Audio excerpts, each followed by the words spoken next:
इस क्वेश्चन में है a stone is rotated steadily in horizontal circle with a period T by string of length L. तो एक circular path में move कर रहा है ऐसे, ठीक है, एक रोप से स्टोन को अटैच करके और सर्कुलर पाथ में मूव करा रहे हैं, ठीक है, ऐसे। अब इस सर्कुलर पाथ में इसका टाइम पीरियड टी दिया हुआ है, टाइम पीरियड गिवन है T T by string of length L, length इसका एल है, टाइम पीरियड टी है। If tension in the string kept constant, tension मुझे रखना है कांस्टेंट, टेंशन बराबर कांस्टेंट।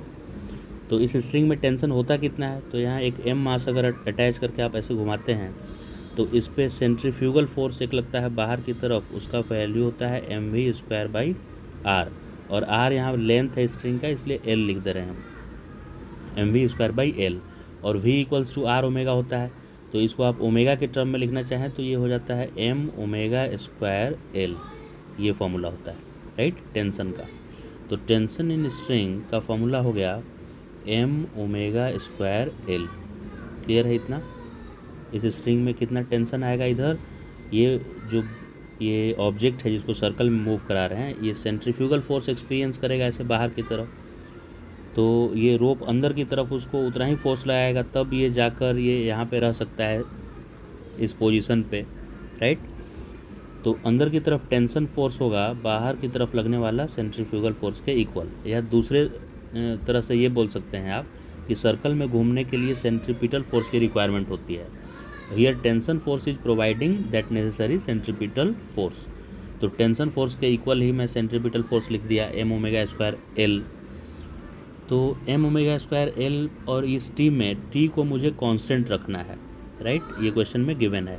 तो ये टी कांस्टेंट हो गया मेरे लिए। तो सम कांस्टेंट टी जो एक कांस्टेंट है उसका वैल्यू क्या आ गया एम, और ओमेगा होता है 2 pi by time period, right. Time period को स्मॉल टी से लिख देते हैं हम, क्योंकि ये टेंशन के लिए मैंने कैपिटल टी यूज़ कर दिया है, तो टाइम पीरियड के लिए स्मॉल टी या टी डैश यूज़ कर सकते हैं, तो मैं स्मॉल टी यूज़ कर लेता हूँ यहाँ। तो ओमेगा स्क्वायर है तो 2 पाई बाई टी का स्क्वायर, ओमेगा का वैल्यू 2 पाई बाई टी कहाँ से आ गया, क्योंकि ओमेगा होता है थीटा बाई टी, राइट, और एक चक्कर पूरा लगाने में एंगल बनता है 2 पाई सेंटर पे, तो 2 पाई एंगल के जगह पे लिख दिए, और उस समय टाइम जो लगता है उसको टाइम पीरियड बोलते हैं, तो टाइम पीरियड को स्मॉल टी मैंने लिखा है। तो एम और ओमेगा को 2 पाई बाई टी लिख दिया मैंने, और ओमेगा स्क्वायर था इसलिए स्क्वायर किए, और ये एल रहा यहाँ पे, राइट। अब ये कांस्टेंट है, इसका टी कांस्टेंट है, तो ये टी इस तरफ ले आइए। तो स्मॉल टी,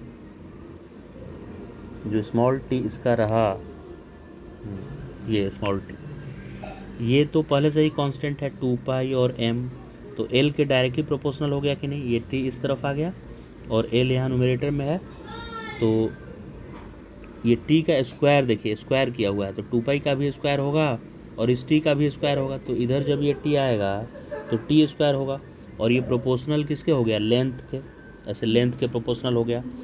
तो पूछा है what is the percentage change in T. अब इसी टाइम में परसेंटेज चेंज पूछ रहा है, कितने का परसेंटेज चेंज हुआ, राइट। तो एल के ये डायरेक्टली प्रोपोर्शनल है, तो 2 delta T by T equal होगा डेल्टा एल बाई एल के।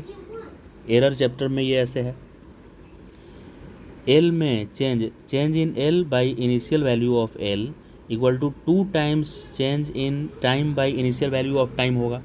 ये 5% से जब कम चेंज होता है ना तब ये फॉर्मूला लिखा जाता है, 5% से ज़्यादा चेंज होने के लिए वो रेगुलर प्रोसेस से करना पड़ेगा। ये कहाँ पे कॉन्सेप्ट आप यूज़ कर सकते हैं, एक और इसका एग्जांपल बता लेते हैं। अगर कहीं पे लिखा हुआ है z equal to A square B by root C ऐसा, और a में b में और c में परसेंटेज चेंज जो है वो 5% से कम है, तब आप ऐसा लिख सकते हैं कि परसेंटेज चेंज इन z आता है 2 times percentage change in a, क्योंकि a स्क्वायर है यहाँ, प्लस b का पावर 1 है तो 1 into percentage change in b, plus denominator में ये रूट सी है, तो रूट मतलब हाफ होता है, पावर हाफ है इसका, तो हाफ परसेंटेज चेंज इन सी इतने के इक्वल आता है परसेंटेज चेंज इन जेड, इस तरह के फार्मूला में। तो हमारा फार्मूला यहाँ पे क्या है, टी स्क्वायर इक्वल टू कुछ कांस्टेंट है, सम कांस्टेंट और एल है, राइट, टी स्क्वायर और सम कांस्टेंट इनटू एल। तो टी स्क्वायर को क्या लिखा जाएगा यहाँ, 2 times delta T by T, square था इसलिए 2 times delta T by T, और एल का पावर 1 है तो सिर्फ delta L by L, right. अब ये 5% से कम था इसलिए ये काम कर गया है, 5% से ज़्यादा होगा तो वो जो सिखाया जाता है 8-9th क्लास में परसेंटेज निकालना कि change into initial change divide by initial value into 100, वैसे निकालना पड़ेगा।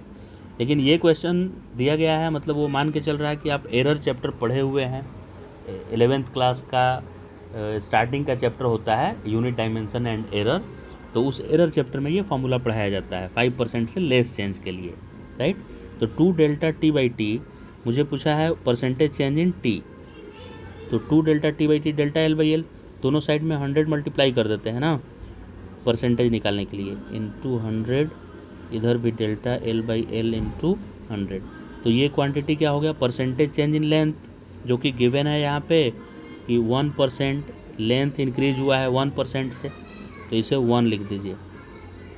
और ये हो गया percentage change in time period, percentage change in time period, तो ये 2 इधर डिवाइड हो जाएगा 2, तो आंसर क्या आ गया, percentage change in time period का आंसर आया 1/2%। तो ऑप्शन करेक्ट कौन सा हो गया, 1/2 मतलब 0.5 होता है, तो सेकेंड ऑप्शन करेक्ट हो गया इसका बी।